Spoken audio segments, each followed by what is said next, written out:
Hi ಎಲ್ರಿಗೂ ನಮಸ್ಕಾರ. Shashi kitchen ವರ್ಲ್ಡ್ಗೆ ನಿಮ್ಮೆಲ್ಲರಿಗೂ ಸ್ವಾಗತ. ಹೇಗಿದ್ದೀರಾ ಎಲ್ಲರೂ ಚೆನ್ನಾಗಿದ್ದೀರಾ ಅಂತ ಅಂದ್ಕೊಂಡಿದ್ದೀನಿ. ಇವತ್ತಿನ ರೆಸಿಪಿ ಏನಪ್ಪ ಅಂದರೆ ನಿಪ್ಪಟ್ಟು ಮಾಡ್ತಾಯಿದ್ದೀನಿ. ಬೇಕ್ರಿಲಿ ಯಾವ ಥರ ಕ್ರಿಸ್ಪಾಗಿರುವಂಥ ನಿಪ್ಪಟ್ಟನ್ನ ಹೇಗೆ ಮಾಡೋದು ಅಂತ ನಾನು ಮನೇಲಿ ತೋರಿಸ್ಕೊಡ್ತಾ ಇದ್ದೀನಿ. ಬನ್ನಿ ಹಾಗಾದರೆ ರೆಸಿಪಿ ನೋಡ್ಕೊಂಡು ಬರೋಣ. ಇಲ್ಲಿ ನಾನೊಂದು ಬುಟ್ಟಿ ತೊಗೊಂಡಿದ್ದೀನಿ. ಈ ಬುಟ್ಟಿಗೆ ಇವಾಗ ಅಕ್ಕಿ ಹಿಟ್ಟನ್ನ ಹಾಕೋತಾ ಇದ್ದೀನಿ. ಅಕ್ಕಿ ಹಿಟ್ಟನ್ನ ಇಲ್ಲಿ ನಾನು 1.5 ಬಟ್ಲಷ್ಟು ತೊಗೊಂಡಿದ್ದೀನಿ. ಇವಾಗ ಒಂದು ಬಟ್ಲು ಹಾಕ್ಕೊಂಡಿದ್ದೀನಿ ನೋಡಿ, ಮತ್ತೆ ಒಂದು ಅರ್ಧ ಬಟ್ಲಷ್ಟು ಅಕ್ಕಿ ಹಿಟ್ಟನ್ನ ಹಾಕ್ಕೊಂಡಿದ್ದೀನಿ. ಇವಾಗ ಇಲ್ಲಿ ಒಂದು 3-4 ಟೀ ಸ್ಪೂನಷ್ಟು ಕಡಲೆ ಹಿಟ್ಟು. ಇವಾಗ ಕಡಲೆ ಹಿಟ್ಟು ಹಾಕೊಂಡ್ಮೇಲೆ ಮಿಕ್ಕಿದ್ನು ಸ್ಪೈಸಸ್ಗಳನ್ನ ಆ್ಯಡ್ ಮಾಡ್ಕೊಳ್ಳೋಣ ಬನ್ನಿ. ಇವಾಗ ಚಿಲ್ಲಿ ಫ್ಲೇಕ್ಸ್ ಆ್ಯಡ್ ಮಾಡ್ಕೋತಾ ಇದ್ದೀನಿ. ಚಿಲ್ಲಿ ಫ್ಲೇಕ್ಸ್ ಇಲ್ಲಿ ಆಪ್ಷನಲ್ಲು, ಬೇಕು ಅಂದರೆ ಹಾಕ್ಕೊಳ್ಳಿ, ಬೇಡ ಅಂದರೆ ಸ್ಕಿಪ್ ಕೂಡ ಮಾಡ್ಕೋಬಹುದು. 1.5 ಟೀ ಸ್ಪೂನಷ್ಟು ಹಾಕಿದ್ದೀನಿ. ಆಮೇಲೆ ಬಿಳಿ ಎಳ್ಳು, ಇಲ್ಲಿ 1-2 ಟೀ ಸ್ಪೂನಷ್ಟು ಬಿಳಿ ಎಳ್ಳನ್ನು ಕೂಡ ಯೂಸ್ ಮಾಡ್ಕೋತಾ ಇದ್ದೀನಿ. ನೀವು ಇಲ್ಲಿ ಬೇಕು ಅಂದರೆ ಓಂಕಾಳನ್ನು ಕೂಡ ಹಾಕೋಬೋದು, ಅಂದರೆ ಅಜ್ವೈನ್ ಕೂಡ ಹಾಕೋಬೋದು. ನಾನಿಲ್ಲಿ ಹಾಕ್ಕೊಂಡಿಲ್ಲ. ಆಮೇಲೆ ಅರ್ಧ ಟೀ ಸ್ಪೂನಷ್ಟು ಅರಿಶಿನ ಹಾಕ್ಕೊಂಡಿದ್ದೀನಿ. ಆಮೇಲೆ ಅಚ್ಕಾರದ ಪುಡಿ, ಇದು 1-2 ಟೀ ಸ್ಪೂನಷ್ಟು ಹಾಕ್ಕೊಂಡಿದ್ದೀನಿ. ನಿಮ್ಮ ಖಾರದ ತಕ್ಕಂಗೆ ನೋಡ್ಕೊಂಡು ನೀವು ಹಾಕ್ಕೊಳ್ಳಿ. ನಿಮಗೆ ಸ್ಪೈಸಿ ಇಷ್ಟ ಇದ್ದರೆ ಸ್ಪೈಸಿನೇ ಮಾಡ್ಕೊಳ್ಳಿ. ಇವಾಗ ಇಲ್ಲಿ ರುಚಿಗೆ ತಕ್ಕಷ್ಟು ಉಪ್ಪನ್ನು ಕೂಡ ಸೇರಿಸ್ಕೊಳ್ಳೋಣ. ಇವಾಗ ಇದನ್ನು ಎತ್ತಿ ಪಕ್ಕಕ್ಕೆ ಇಟ್ಕೊಳ್ಳೋಣ. ಇಲ್ಲಿ ನಾನು ಎಣ್ಣೆ ಬಿಸಿ ಮಾಡ್ಕೋತಾ ಇದ್ದೀನಿ. ಒಂದು ಫ್ರೈಯಿಂಗ್ ಪ್ಯಾನ್ಗೆ ಒಂದು 4-5 ಟೀ ಸ್ಪೂನಷ್ಟು ಎಣ್ಣೆನ ಹಾಕ್ಕೊಂಡಿದ್ದೀನಿ. ಇದು ಚೆನ್ನಾಗಿ ಎಣ್ಣೆನ ಬಿಸಿ ಮಾಡಿಕೊಂಡು ನಾವು ಅದರೊಳಗಡೆ ಹಾಕ್ಕೊಂಡ್ರೆ, ಮಿಕ್ಸರ್ ಒಳಗಡೆ ಹಾಕ್ಕೊಂಡ್ರೆ ತುಂಬ ಕ್ರಿಸ್ಪಿಯಾಗಿರುವಂಥ ನಿಪ್ಪಟ್ಟು ರೆಡಿ ಆಗುತ್ತೆ ಫ್ರೆಂಡ್ಸ್. ಹಾಗಾಗಿ ಇವಾಗ ಇಲ್ಲಿ ಒಂದು ಮಿಕ್ಸಿ ಜಾರ್ ತೊಗೊಂಡಿದ್ದೀನಿ. ಇದಕ್ಕೆ ಕಡಲೆಪಪ್ಪು ಹಾಕ್ಕೊಂಡಿದ್ದೀನಿ, ಅಂದರೆ ಇದನ್ನು ಹುರ್ಗಡ್ಲೆ ಕೂಡ ಅಂತಾರೆ. ಇವಾಗ ಇಲ್ಲಿ ಕರಿಬೇವನ್ನ ಕಟ್ ಮಾಡಿ ಹಾಕ್ಕೊಂಡಿದ್ದೀನಿ ನೋಡಿ. ಇಲ್ಲಿ ನೀವು ಕೊತ್ತಂಬರಿನೂ ಕೂಡ ಸೇರಿಸ್ಕೋಬೋದು. ನಾನು ಕೊತ್ತಂಬರಿನ ಸ್ಕಿಪ್ ಮಾಡಿದ್ದೀನಿ, ಯಾಕಂದರೆ ಕೊತ್ತಂಬರಿನ ಹಾಕೊಂಡ್ಬಿಟ್ರೆ ಸ್ವಲ್ಪ ಮೆತ್ತಗಾಗ್ಬಿಡುತ್ತೆ. ಹಾಗಾಗಿ ಕೊತ್ತಂಬರಿನ ನಾನು ಸ್ಕಿಪ್ ಮಾಡಿದ್ದೀನಿ. ಬೇಕು ಅಂದರೆ ನೀವು ಆ್ಯಡ್ ಮಾಡ್ಕೊಳ್ಳಿ.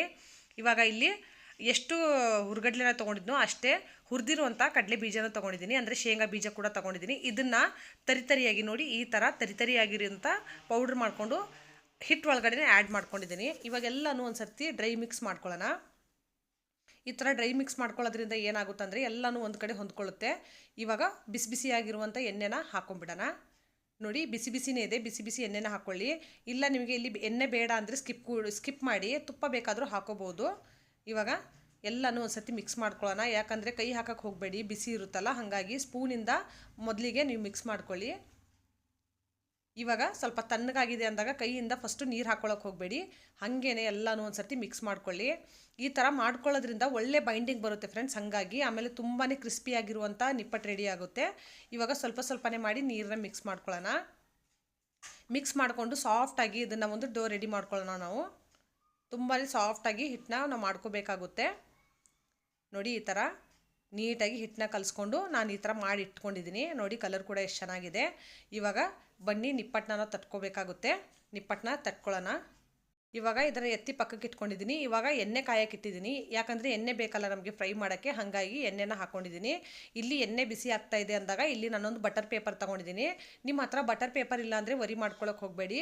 ಎಣ್ಣೆ ಪ್ಯಾಕೆಟ್ ಎಲ್ಲ ಬರುತ್ತಲ್ಲ, ಅದರಿಂದ ಕೂಡ ನೀವು ಮಾಡ್ಕೋಬಹುದು ತುಂಬ ಸುಲಭವಾಗಿ.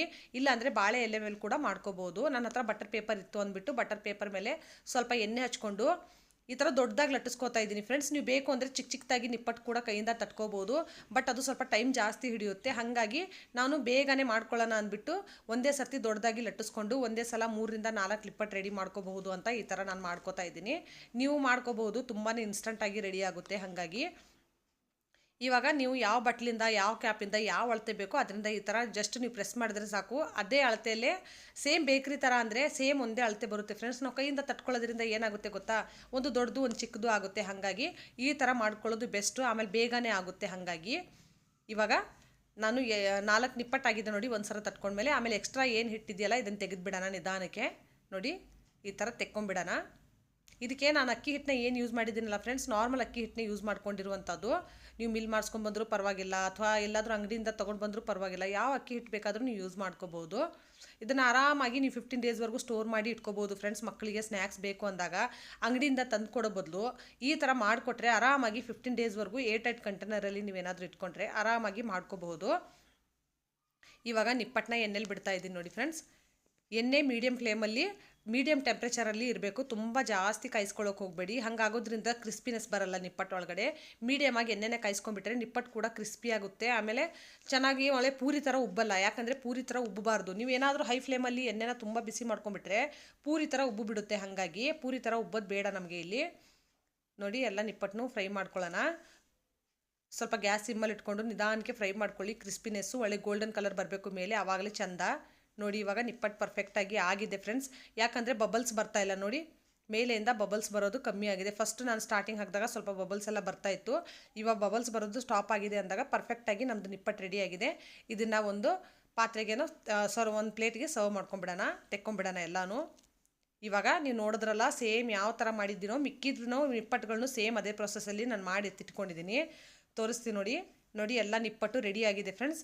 ಇವಾಗ ಒಂದು ನಿಪ್ಪಟ್ಟನ್ನ ನಾನು ಮುರಿದು ತೋರಿಸ್ತೀನಿ. ಎಷ್ಟೊಂದು ಕ್ರಿಸ್ಪ್ ಆಗಿದೆ ನೋಡಿ, ಎಷ್ಟೊಂದು ಕ್ರಿಸ್ಪಿ ಆಗಿದೆ. ಜಸ್ಟ್ ಕೈಯಿಂದ ಈ ಥರ ಟಚ್ ಮಾಡಿದ್ರೆ ನೋಡಿ ಸೇಮ್ ಎಷ್ಟೊಂದು ಅಂದರೆ ಬೇಕ್ರಿ ಥರನೇ ಸೇಮ್ ಆಗಿದೆ. ಮನೆಯಲ್ಲಿ ನಾವು ಅಂಗಡಿಲ್ಲ ಹೋಗಿ ತರ್ತೀವಲ್ಲ ಸೇಮ್ ಅದೇ ಥರನೇ ಆಗಿದೆ. ತುಂಬಾ ಕ್ರಿಸ್ಪಿಯಾಗಿದೆ. ಆಮೇಲೆ ತುಂಬಾ ಬೇಗ ಮಾಡ್ಕೊಳ್ಳುವಂಥದ್ದು, ಮಕ್ಕಳಿಗೆ ಇಷ್ಟಪಡುವಂಥ ಸ್ನ್ಯಾಕ್ಸ್ ಇದು ಫ್ರೆಂಡ್ಸ್. ನೀವು ಕೂಡ ಟ್ರೈ ಮಾಡಿ. ಆಮೇಲೆ ಫ್ಯಾಮಿಲಿ ಫ್ರೆಂಡ್ಸ್ ಜೊತೆ ಶೇರ್ ಮಾಡಿ, ಅವ್ರಿಗೂ ಟ್ರೈ ಮಾಡೋಕ್ಕೆ ಹೇಳಿ. ರೆಸಿಪಿ ಹೇಗೆ ಅನ್ನಿಸ್ತು ಅಂತ ಕಮೆಂಟ್ ಸೆಕ್ಷನಲ್ಲಿ ಹೇಳೋದನ್ನು ಮಾತ್ರ ಮರಿಬೇಡಿ. ಡಿಸ್ಕ್ರಿಪ್ಷನಲ್ಲಿ ಪ್ರತಿಯೊಂದು ಇಂಗ್ರೀಡಿಯೆಂಟ್ಸ್ನ ಮೆನ್ಷನ್ ಮಾಡಿರ್ತೀನಿ, ಅಲ್ಲಿ ಹೋಗಿ ನೀವೇನಾದರೂ ಮಾಡೋಂಗಿದ್ರೆ ಚೆಕ್ ಮಾಡ್ಕೊಳ್ಳಿ friends. Thank you for watching friends.